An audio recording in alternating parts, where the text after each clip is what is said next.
एक बार फिर से स्वागत है आप सभी का एडुलाइट्स 1 के चैनल पर। आप लोग हमारे साथ पढ़ रहे हैं बायोलॉजी, और बायोलॉजी में मैंने पहले लेक्चर में बताया था कि लाइफ प्रोसेस क्या होती है और कौन कौन से लाइफ प्रोसेसेस होते हैं। फिर हम लोगों ने देखा था कि लिविंग और नॉन लिविंग्स के बीच में डिफरेंसेस क्या है, किस क्राइटेरिया के बेसिस पर किसी को हम लिविंग कह सकते हैं। आज हम लोग टॉपिक को आगे बढ़ाएंगे और हम लोग जो पहला चैप्टर है उसको थोड़ा डिटेल से देखेंगे। तो सबसे पहले हमारे पास जो आज का टॉपिक है वो है न्यूट्रिशन। देखिए भाई, सबसे पहला टॉपिक अपने पास क्या है? न्यूट्रिशन। अगर इसको हम लोग सिंपली समझेंगे तो देखिएगा कि कोई ऑर्गेनिज्म जब खाना खाता है, क्या खा रहा है भाई?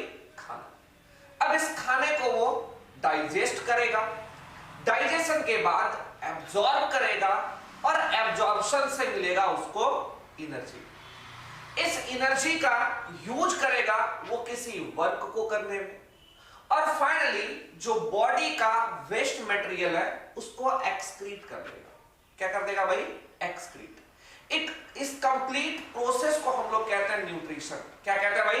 न्यूट्रिशन। तो इसको हम लोग डिफाइन कैसे करेंगे? देखिए, it is the process in which an organism takes in food. क्या बोल रहे हैं भाई? एक ऐसा प्रोसेस जिसमें कोई ऑर्गेनिज्म भोजन को लेता है। तो अब सोचिए क्यों लेता है? ताकि उसको क्या मिल जाए भाई? एनर्जी। क्या मिल जाए? एनर्जी। To get energy. क्या चीज प्राप्त करने के लिए भाई? एनर्जी प्राप्त करने के लिए। अब क्या काहे के लिए? अब सिर्फ और सिर्फ एनर्जी ही मिलेगा क्या? नहीं, उनका ग्रोथ भी तो होगा। क्या होगा भाई? ग्रोथ। तो क्या कह रहा है? It is the process in which an organism takes in food to get energy for growth and excretes out waste material from the body। ध्यान से देखिएगा कि एक ऑर्गेनिज्म खाना खाता है, उससे उसको एनर्जी मिलती है, उसका ग्रोथ होता है, रिपेयरमेंट भी होता है, और फाइनली वो अपने वेस्ट मटेरियल को अपने बॉडी से बाहर कर जाता है। इस कंप्लीट प्रोसेस को हम लोग न्यूट्रिशन कहते हैं। अगर इसमें से कोई सा भी एक बात रुक जाता है, कोई सा भी एक प्रोसेस रुक जाएगा, तो उस ऑर्गेनिज्म में न्यूट्रिशन का प्रोसेस कंप्लीट नहीं हो पाएगा। अब हम लोग नेक्स्ट समझते हैं कि ये न्यूट्रिशन मिलता कैसे है। ये जो न्यूट्रिशन की बात कर रहे हैं ये मिलेगा कैसे? तो इससे पहले मैं आपको एक सस्ते से लैंग्वेज में इसका डेफिनेशन देता हूं। खाया, पिया, पचाया, उससे एनर्जी मिला। क्या मिला भाई? एनर्जी। और फाइनली अपने बॉडी से वेस्ट मटेरियल को एक्सक्रीट आउट कर देना। इस कंप्लीट प्रोसेस को हम लोग क्या बोलते हैं? न्यूट्रिशन। अब ये बात आती है कि ये न्यूट्रिशन मिला किससे? तो सिंपल सा आंसर है, ये न्यूट्रिशन फूड से मिलता है। किससे मिलता है भाई? फूड से। तो चलिए हम लोग फूड को समझ लेते हैं।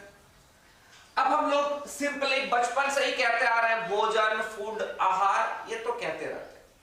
तो आप फूड को डिफाइन कैसे कीजिएगा? क्वेश्चन ये आता है कि how will you define food? तो फूड क्या है भाई? Food simply complex organic matter है। क्या भाई? Food is complex organic matter. क्या भाई? फूड, ध्यान से देखिएगा, फूड कॉम्प्लेक्स ऑर्गेनिक मैटर। तो भाई इस ऑर्गेनिक मैटर का काम क्या हो सकता है?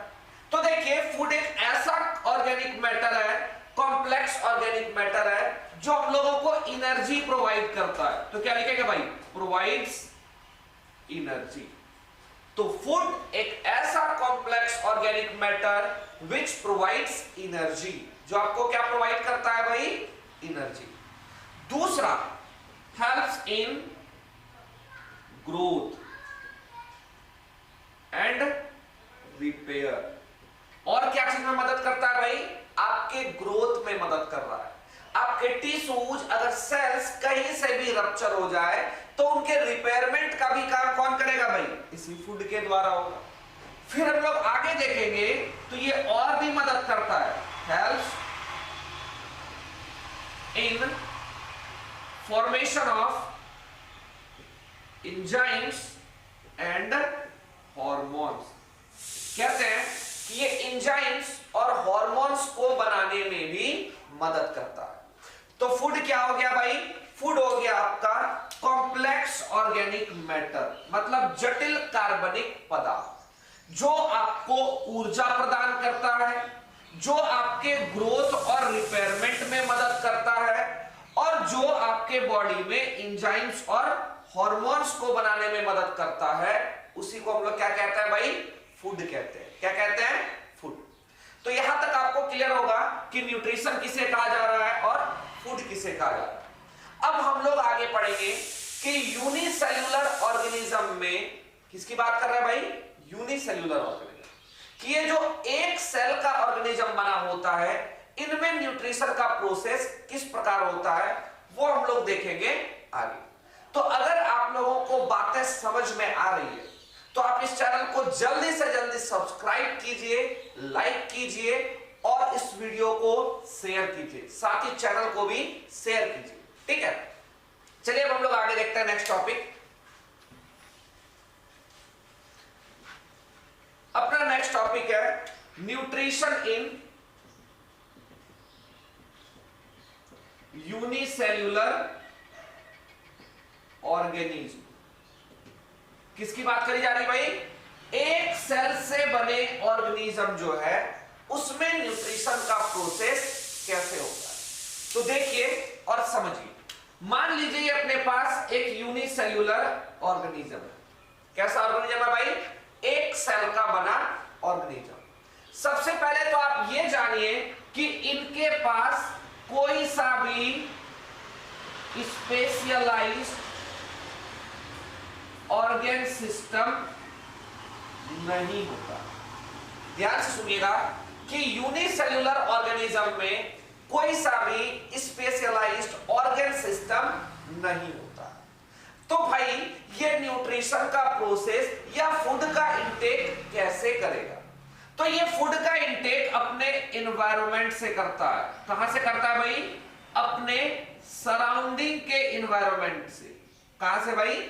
सराउंडिंग के एनवायरनमेंट से फूड को लेता है। तो बोलेंगे भैया कैसे लेता है?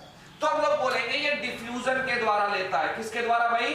डिफ्यूजन के द्वारा। अगर आपसे कोई पूछे कि यूनिसेल्युलर ऑर्गेनिज्म में न्यूट्रिशन का प्रोसेस कैसे होता है, तो आप लोग सिंपली बताएंगे कि यूनिसेल्युलर ऑर्गेनिज्म में फूड का इंटेक डिफ्यूजन के द्वारा होता है और उनके सराउंडिंग एनवायरनमेंट से होता है। पूछेगा ऐसा क्यों होता है, तो कहिएगा उनके पास ऐसा कोई स्पेशलाइज्ड ऑर्गन सिस्टम नहीं है, इसलिए वो अपना भोजन अपने सराउंडिंग एनवायरनमेंट से डिफ्यूजन के द्वारा लेता है। अब यहां एक नया वर्ड आया आपको, डिफ्यूजन। कि ये डिफ्यूजन क्या है? तो डिफ्यूजन सिंपली हायर कंसंट्रेशन से, कहां से भाई? हायर कंसंट्रेशन से लोअर कंसंट्रेशन की ओर किसी सब्सटेंस का क्या हो जाना भाई? ट्रांसफर हो जाना। मतलब जब कोई चीज हायर कंसंट्रेशन से ज्यादा से कम की ओर जाता है, जहां एनर्जी का कंजम्पशन नहीं होता है। एनर्जी लगेगा क्या भैया? बिल्कुल भी एनर्जी नहीं लगता। तो यहां डिफ्यूजन के द्वारा अपने ही सराउंडिंग से यूनिसेल्युलर ऑर्गेनिज्म फूड को ले लेता है। किसको ले लेता है भाई? फूड को ले लेता है। ये हम लोगों ने क्या बनाया था? ये बनाया था यूनिसेल्युलर ऑर्गेनिज्म। तो क्या कह रहे हैं कि यूनिसेल्युलर ऑर्गेनिज्म अपने सराउंडिंग एनवायरनमेंट से डिफ्यूजन के द्वारा फूड लेता है, क्योंकि इसके पास कोई स्पेशलाइज्ड ऑर्गन नहीं होता। डिफ्यूजन क्या है? हायर कंसंट्रेशन से लोअर कंसंट्रेशन की ओर किसी चीज का ट्रांसफर जहां एनर्जी का जरूरत नहीं पड़ता। इसको क्या कहते हैं भाई हम लोग? इसको कहते हैं डिफ्यूजन। और ये पूरा कंप्लीट प्रोसेस हो गया यूनिसेल्यूलर ऑर्गेनिज्म का। अब एक क्वेश्चन जो आपके एनसीईआरटी में है और आपके मन में भी होना चाहिए कि भाई इस इतने बड़े मल्टी सेल्यूलर ऑर्गेनिज्म में भी अगर डिफ्यूजन के द्वारा ही भोजन आ जाता तो कितना बढ़िया होता।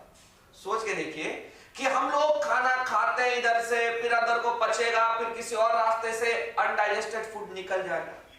कितना अच्छा होता कि हम लोग अपना फूड इधर से ही ले लेते डिफ्यूजन के द्वारा, सराउंडिंग्स के द्वारा, और इधर से ही अनडाइजेस्टेड फूड हम लोग निकाल भी देते, तो कितना अच्छा होता।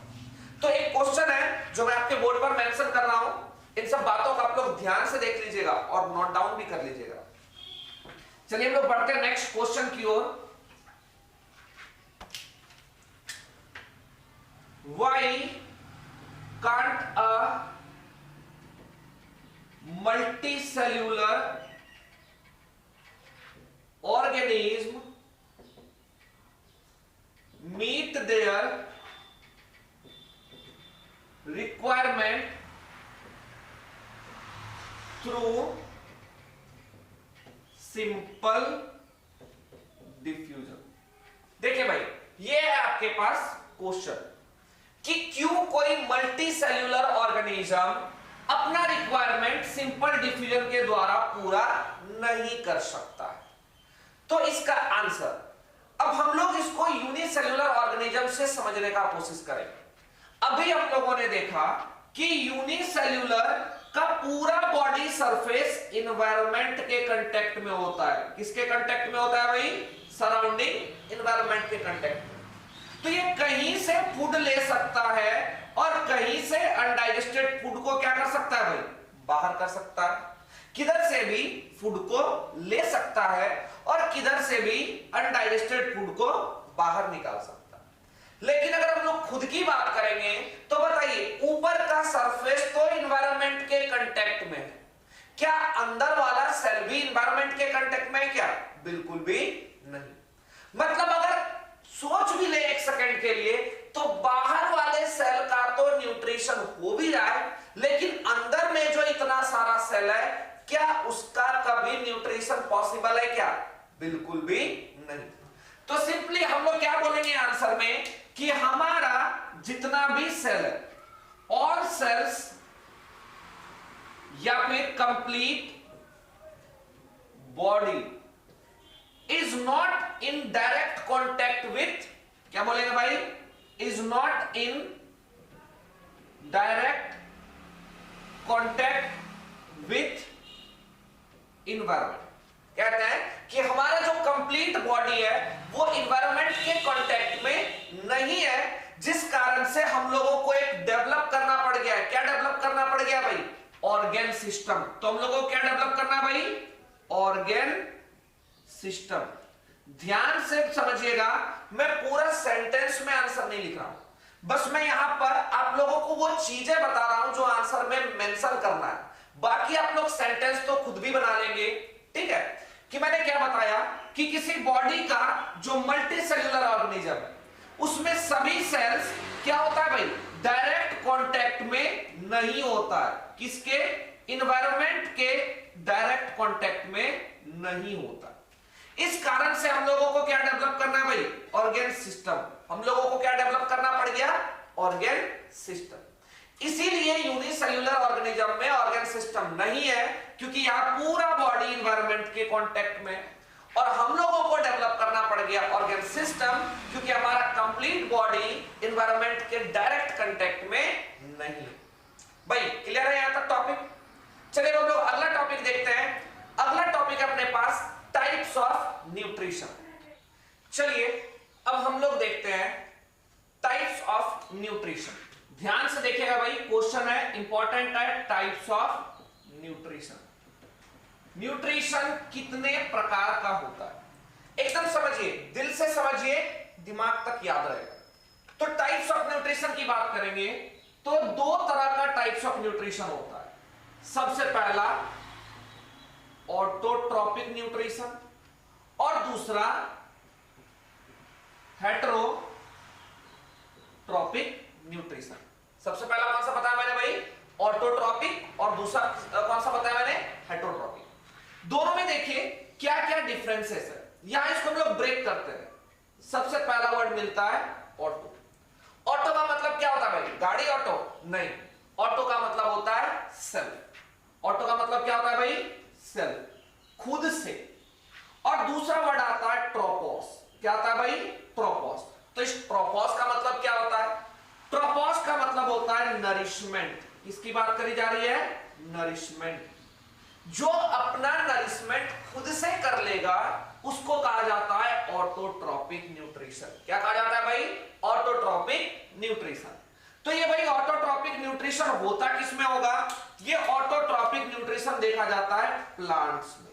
याद कीजिए, प्लांट्स अपना भोजन स्वयं ही बना लेता है। कौन से प्रोसेस के द्वारा भाई? तो फोटोसिंथेसिस के द्वारा। किसके द्वारा? फोटोसिंथेसिस के द्वारा। और प्लांट के बाद और भी एग्जांपल्स की बात करें तो इसमें एल्गी आ जाएगा। क्या आ जाएगा भाई? एल्गी।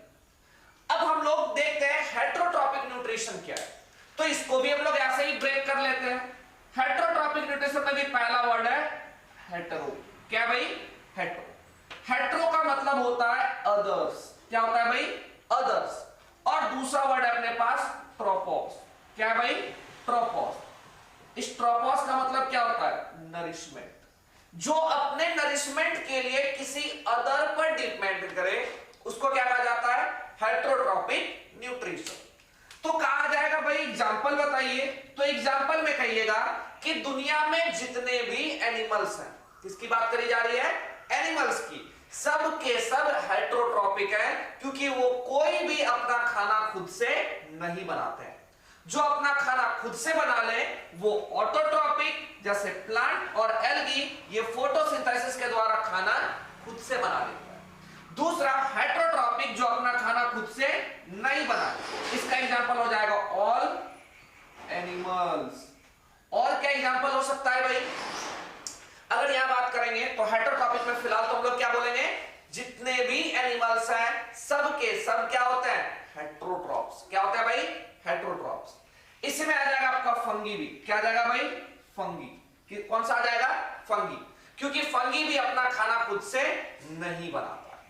फिर हम लोग फर्दर डिवाइड करेंगे कि ये ऑटोट्रॉपिक, इसकी जो बात करी जा रही है, ऑटोट्रॉपिक न्यूट्रिशन की जो बात करी जा रही है, ये भी और दो प्रकार का होता है।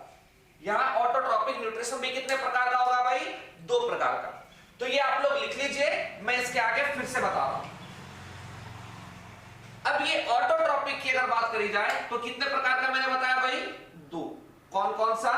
ध्यान से देखिएगा। सबसे पहला तो होता है फोटो ऑटोट्रॉप्स। फोटो का मतलब क्या हो गया भाई? लाइट। क्या हो गया भाई? लाइट। जो लाइट की मदद से अपना खाना बनाएगा उसको बोलेंगे फोटो ऑटोट्रॉप्स। क्या बोलेंगे भाई? Photo autotrophs. तो यहां पर हम लोग लिखेंगे इसका एग्जांपल प्लांट। क्या हो जाएगा भाई? Plants and algae. ठीक है, एल्गी और प्लांट ये क्या करता है भाई? सनलाइट की मदद से अपना खाना बना रहा है, उसको हम लोग क्या बोल रहे हैं? Photo autotrophs. बता दूं आपको कि फर्दर हायर क्लासेस में आप लोग पढ़िएगा कि बैक्टीरिया भी इस कैटेगरी में आता है। कुछ ऐसे भी बैक्टीरिया होते हैं जो अपना खाना स्वयं बना लेता है, तो उसको हम लोग किस कैटेगरी में रखेंगे? Photo autotrophs. फिर नेक्स्ट हम लोग देखेंगे कि अपने पास दूसरा हो जाएगा कीमो ऑटोट्रॉप्स। अब ये भाई कीमो ऑटोट्रॉप्स क्या है? तो यहां एनर्जी मिलेगा केमिकल्स के द्वारा। किसके द्वारा भाई? केमिकल्स के द्वारा। मतलब जो केमिकल के एनर्जी से खुद का भोजन बना ले उसको कहा जाता है कीमो ऑटोट्रॉप्स। इसका एग्जांपल क्या हो जाएगा भाई? इसका एग्जांपल हो जाएगा बैक्टीरिया। क्या हो जाएगा भाई? बैक्टीरिया। और कुछ एल्गी भी ऐसे होते हैं जैसे एनाबीना, नॉस्टॉक, जो आपके सिलेबस में अभी नहीं है। फिलहाल आप लोग बस जान लीजिए कि कुछ एल्गी और कुछ बैक्टीरिया केमिकल्स की मदद से अपना भोजन बनाते हैं, इसलिए इसको कहा जाता है कीमो ऑटोट्रॉप्स। अब भाई इतना छोटा सा तो आप क्वेश्चन पूछ ही सकते हैं कि ये केमिकल्स कौन सा होता है? तो ये केमिकल्स होता है अमोनिया,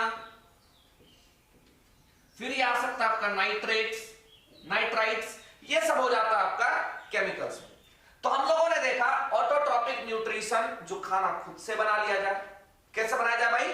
खुद से, मतलब the organism who prepares their own food is known as autotrophs. There are two types of autotrophic nutrition. One is photoautotrophs and another is chemoautotrophs. जहां पर सनलाइट की मदद से हम लोग कोई भी ऑर्गेनिज्म खाना बनाएगा उसको कहा जाएगा फोटोऑटोट्रॉफ्स। जहां केमिकल की मदद से बनेगा उसको कहा जाएगा कीमोऑटोट्रॉफ्स। क्लियर है भाई? अब हम लोग देखेंगे हेटेरोट्रॉपिक न्यूट्रिशन। तो इसको आप लोग मेंशन कर लीजिए पहले, फिर हम लोग आगे बढ़ेंगे हेटेरोट्रॉपिक न्यूट्रिशन। तो चलिए आगे बढ़ते हैं।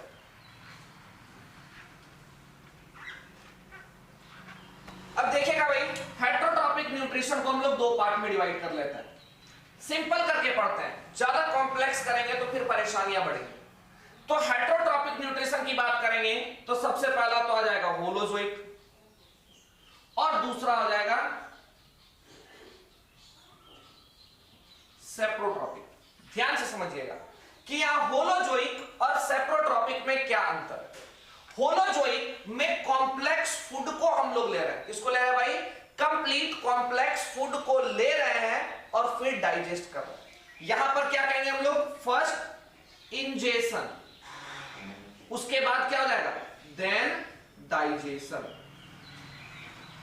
पहले हम लोग क्या कर रहे हैं? खाने को इनगल्फ कर रहे हैं, खाने का इनटेक हो रहा है। फिर हम लोग बाद में क्या कर रहे हैं भाई? बाद में इसको हम लोग डाइजेस्ट करते हैं। जैसे हम लोग ही कुछ खा रहे हैं तो कैसे कर रहे हैं भाई? सबसे पहले अगर हमारे पास कोई एप्पल है तो एप्पल को पहले हमने खाया, फिर उसको क्या किया भाई? पचाया। तो जब आप पहले खाते हैं, पहले लेते हैं और उसके बाद उसको पचा रहे हैं तो इसको कहा जाता है होलोजोइक। फिर दूसरा आता है अपने पास सेप्रोट्रॉपिक। क्या आता है भाई? सेप्रोट्रॉपिक। सेप्रोस का मतलब होता है डेड एंड डिकेड। सेप्रोस का मतलब क्या होता है भाई? Dead and decay. और दूसरा वर्ड आपके पास ट्रोपोस। क्या भाई? ट्रोपोस। ट्रोपोस का मतलब मैंने क्या बताया? नरिशमेंट। मतलब जो अपना नरिशमेंट सड़े गले से करे। किससे करे भाई? सड़े गले ऑर्गेनिक मैटर से। मैं फिर बता दूं, ये ऑर्गेनिक मैटर क्या होता है? ऑर्गेनिक मैटर जो सड़ने में कैपेबल हो, जिसको सड़ाया जा सकता है उसको ऑर्गेनिक कहेंगे। जिसका सड़ना संभव नहीं है उसको इनऑर्गेनिक कहते हैं। जैसे कागज सड़ सकता है तो ये ऑर्गेनिक, लेदर सड़ सकता है तो ऑर्गेनिक। अगर बात करेंगे फूड तो सड़ सकता है, ऑर्गेनिक। इसलिए मैंने फूड के लिए लिखा भी था कॉम्प्लेक्स ऑर्गेनिक मैटर। जो नहीं सड़ेगा, जैसे बात करेंगे ग्लास, इनऑर्गेनिक। जैसे बात करेंगे प्लास्टिक, इनऑर्गेनिक। जैसे बात करेंगे डीडीटी, इनऑर्गेनिक। मतलब जो सड़ेगा वो ऑर्गेनिक और जो नहीं सड़ता है वो इनऑर्गेनिक। तो कह रहे जो अपना न्यूट्रिशन या नरिशमेंट किससे ले ले भाई? सड़े गले से ले ले, उसको कहा जाता है सेप्रोट्रॉपिक न्यूट्रिशन। कोई दिक्कत है भाई? अब हम लोग इस सेप्रोट्रॉपिक न्यूट्रिशन में हम लोग समझेंगे, यहां पहले डाइजेशन होगा। First digestion, then ingestion. ध्यान से समझिएगा भाई, यहां पहले ही क्या हो गया? डाइजेशन। क्या हो गया भाई? डाइजेशन। और आखिरी में क्या हो रहा है भाई? इंजेशन। इसका जस्ट अपोजिट है। जैसे कोई फंगी देखिएगा जब भी लगा होता है सड़े गले पुआल वगैरह पे लगा होता है, तो ये पुआल पर लगा हुआ वो भी सड़ा हुआ, मतलब पहले केमिकल्स के द्वारा उस पुआल को सड़ाया गया। क्या? तो उस फंगी के द्वारा कुछ केमिकल्स रिलीज हुआ जिससे वो पुआल सड़ गया। अब पहले सड़ जाना मतलब वो डाइजेस्ट कर रहा है। क्या कर रहा है भाई? डाइजेस्ट।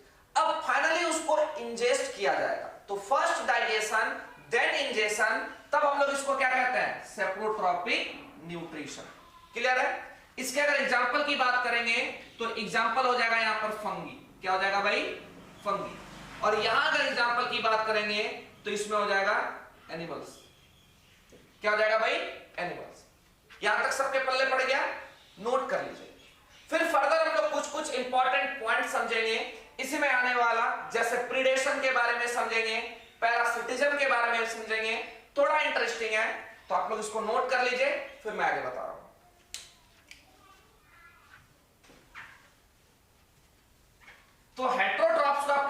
अंडरलाइन कीजिएगा भाई, मतलब the process in which nutrition is taken in from others, मतलब जहां हम लोग को न्यूट्रिशन कहां से मिल रहा है भाई, किसी दूसरे से मिल रहा है।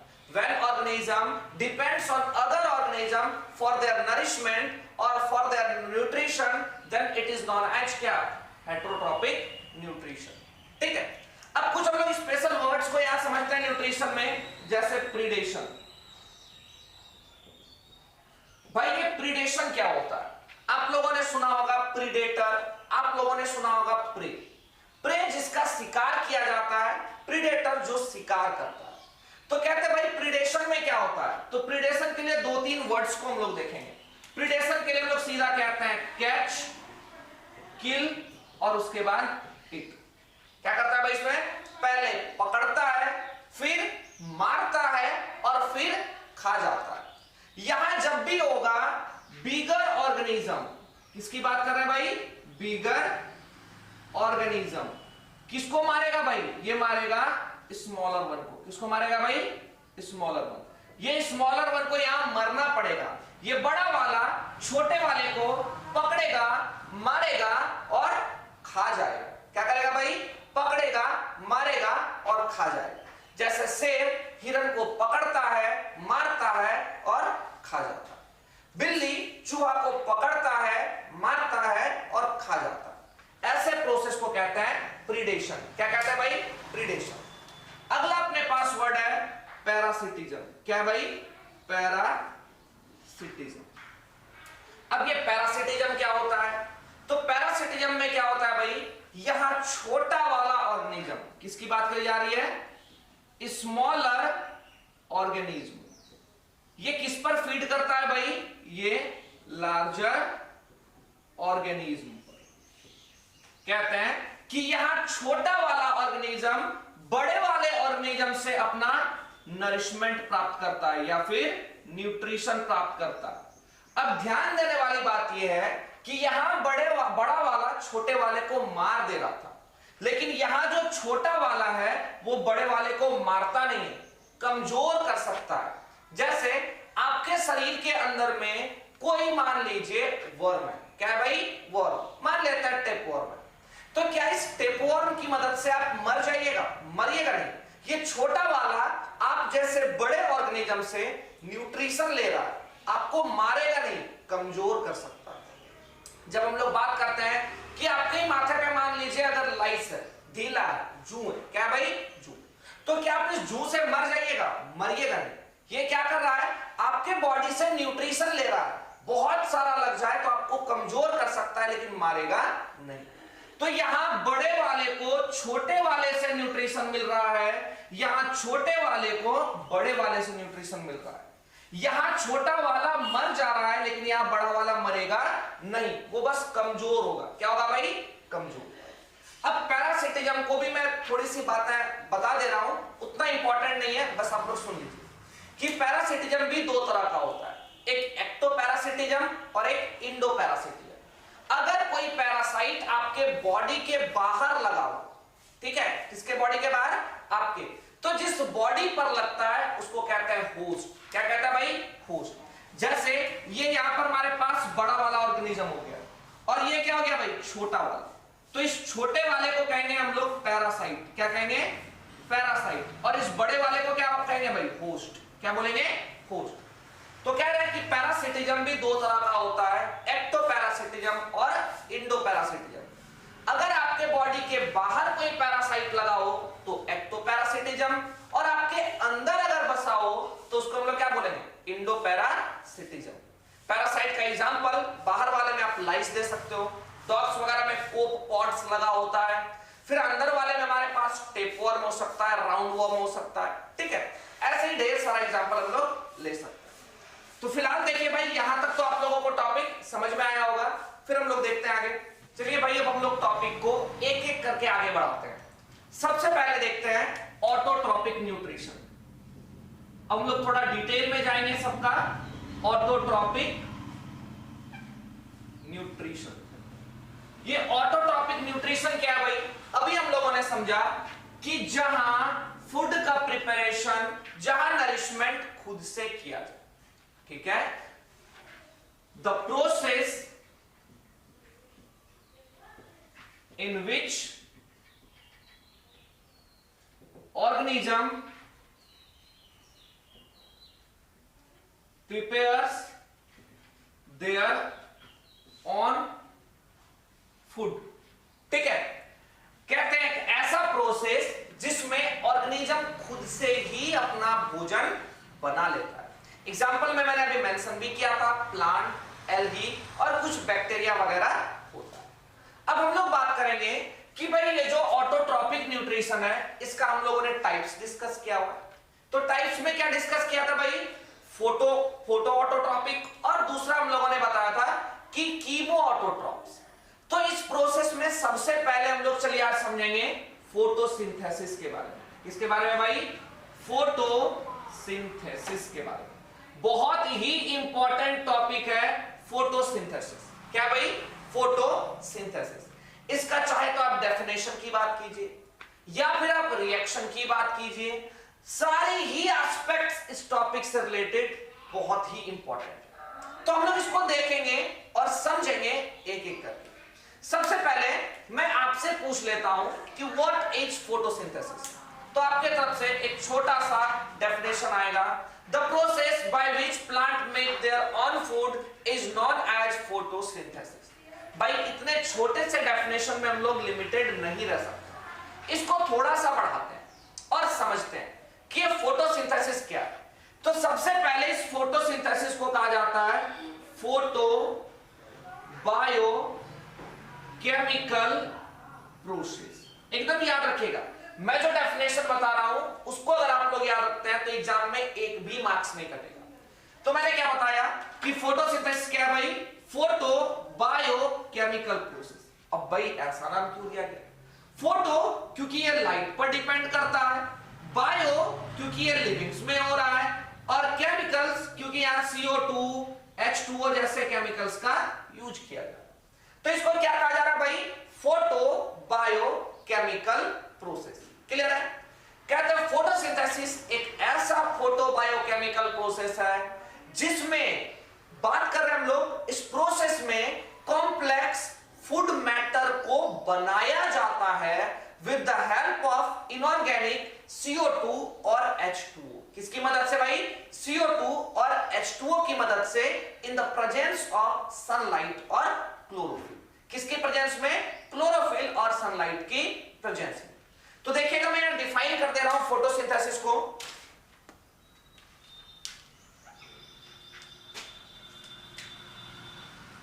It is the process in which an organism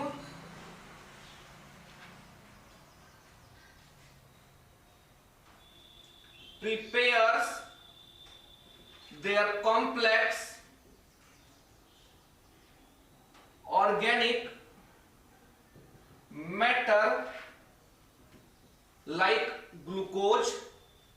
formula तो आप लोगों को पता ही होगा, C6H12O6 from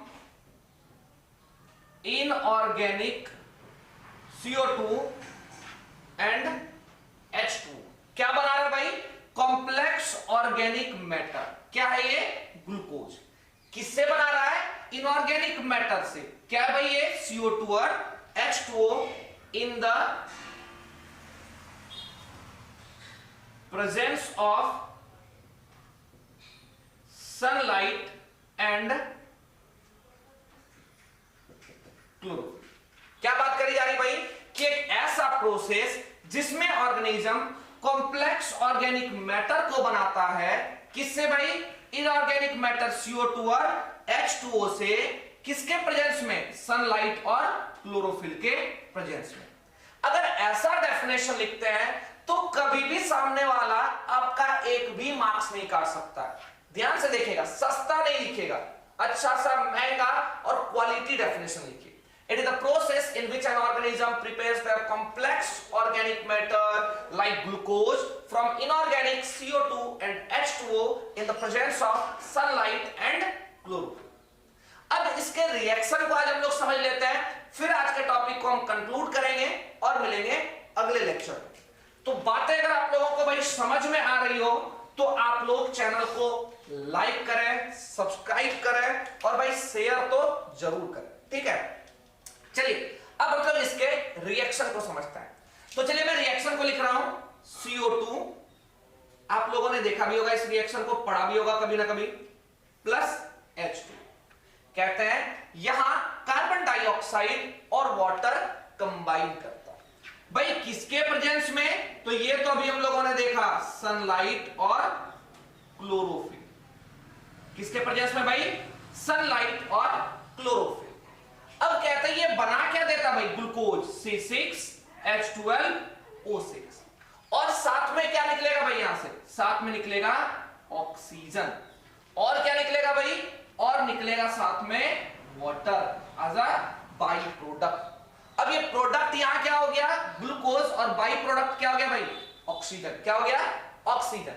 जो हम लोगों को जिसमें ये प्रोसेस चल रहा है, जो उसके लिए वांटेड है वो तो प्रोडक्ट, और जो अनवांटेड है वो क्या हो गया भाई, बाई प्रोडक्ट। अब इस रिएक्शन को थोड़ा हम लोग बैलेंस कर लेते हैं। क्या कर लेते हैं भाई, बैलेंस। तो देखिए बैलेंस किया जाए, सबसे पहले अपने पास यहां पर 6 CO2 होता है, फिर हम लोग बात करेंगे तो यहां 12 क्या होता है भाई, H2O होता है। ग्लूकोज मॉलिक्यूल एक बनेगा, साथ में अगर हम लोग ऑक्सीजन देखेंगे तो ये भी होगा 6, और यहां वाटर भी कितना होगा, 6। अब थोड़ा देख लेते हैं क्या ये रिएक्शन बैलेंस्ड है क्या। सबसे पहले स्टार्ट करते हैं कार्बन से। कार्बन 6 इधर हो गया भाई, इधर 2, सॉरी इधर कार्बन टोटल कितना दिया हुआ है, 6। तो 6 कार्बन यहां है और 6 कार्बन क्या है, इधर भी है। कार्बन तो भाई अपना बैलेंस्ड है। अब ऑक्सीजन पर चलते हैं। ऑक्सीजन 6 2 जा 12, और यहां भी कितना है भाई, 12।